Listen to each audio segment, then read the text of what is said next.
What's up, Glitches? Today I am doing a book review for God of Fury by Rina Kent. Now, this book is about Brandon and Nikolai, Brandon and Nico, and Brandon is a preppy, elite rich boy who's a lacrosse player and a painter. Him being a painter is a big part of this book. Nikolai is a Russian American mafia prince who is going to school in the UK. And he meets Brandon and becomes completely obsessed right out the gate. And he tricks Brandon into initiating for their club, the Heathens. And this initiation reminds me a lot of the Hunger Games.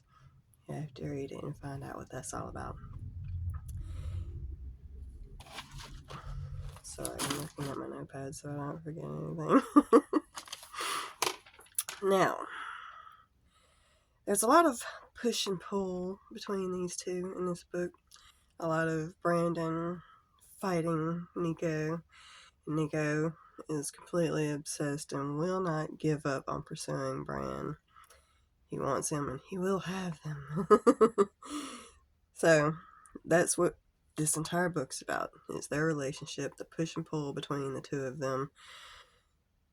And with that being said, this is kind of a long book for that. This book's over 500 pages.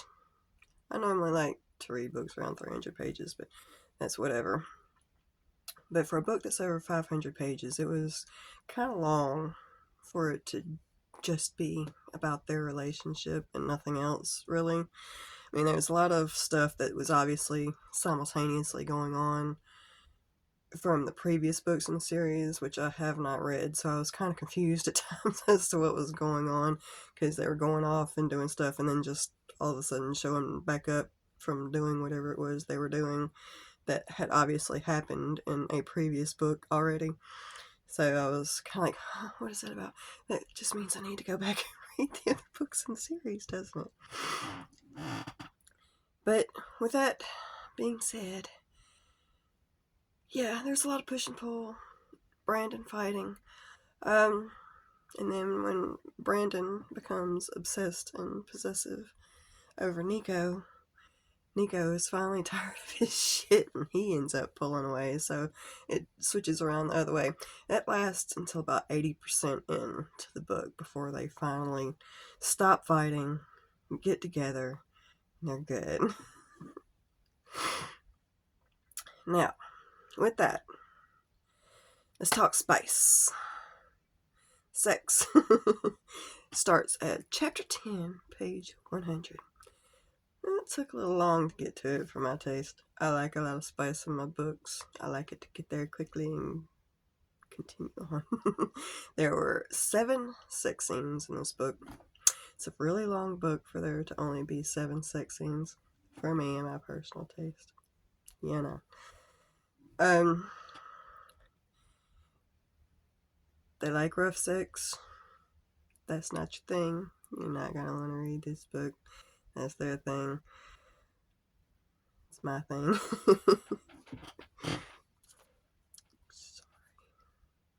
Okay, let's see. What else do I want to talk about here? Yeah, there is a little other woman drama that happens in this book. It's not much. It's not my thing. Normally, I would not read something with it. But there's only 2 little short scenes. This is a mild spoiler. If you don't want to hear it, don't listen. Brandon kisses this girl he's been dating on and off for a while, but he does it just to get under Nico's skin. He invites her there just to kiss her so Nico can see it, and that kind of bugs me. But that one wasn't that bad. It's later on with that same girl, Nico takes her home and lets her get him pretty much naked and lets her touch him just for Brandon to walk in and catch them like that, just to get Brandon's attention and get Brandon pretty much to admit what he's feeling for Nico. That really bugged me. I didn't like that. I have kind of a bad cheating trigger, so I didn't dig that a lot. But luckily, it was just those two scenes, and they were done and over with pretty quick. So, it was fine. It was fine. I made a note of something to remind myself to mention it. Another thing that bugged me, they use the word slurp a lot in this book. And it takes me out of the moment. It's such a weird word to use during sexy times. It's not a sexy word. It just makes me giggle every time I read it. Slurp. It's slurping. Don't use the word slurp. I have a few words like that I find silly. It's weird. Some words I just find juvenile and some are just nasty sounding. And it's like, that's not sexy. Don't use non-sexy words during sexy times. What is that about? Oh, it's something I actually meant to mention already at the beginning. This book is a first-person dual POV book. Those of you that have a preference. Now on to the details about some of these characters. I follow a lot of book groups when people ask for recommendations for books. A lot of times they're looking for very, very specific things about the main characters, and I'm going to give you all of those details. Brandon is 23 years old. He is 6 foot 3 inches tall. He is I already mentioned this, a preppy lacrosse player and also a painter. There is strict top and bottom roles in this book. Brandon's the bottom, Nico's the top.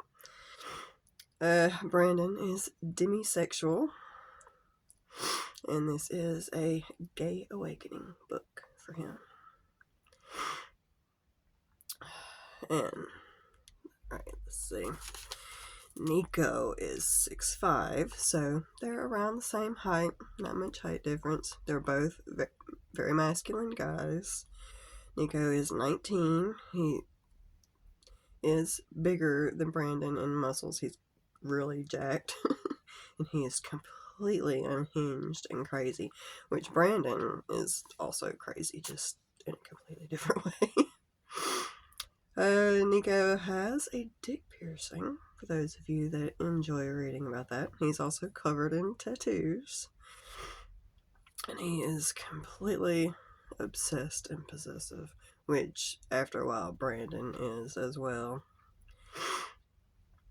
And let me say this first.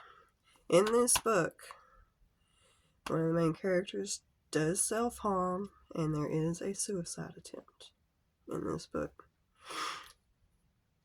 If that's not your thing, don't read it. If that is your thing, definitely check it out. But one of my favorite quotes in this book, and I wrote it down so I wouldn't forget, says, "Even if you hate yourself, I'll love you enough for the both of us." I thought that was so sweet.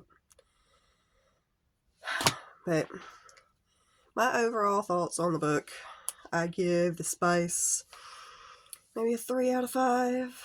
It didn't have enough for me. Now, the spicy scenes were fairly long and detailed, which was good. I hate when the sex scenes only last for like a paragraph or two. It's like, why even bother? I like super long, detailed sex scenes. And this one was pretty good about it. Just wasn't enough. Overall story,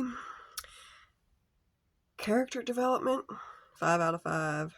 Relationship development, 5 out of 5. It was a bit long for there not to be anything else going on besides just their relationship building.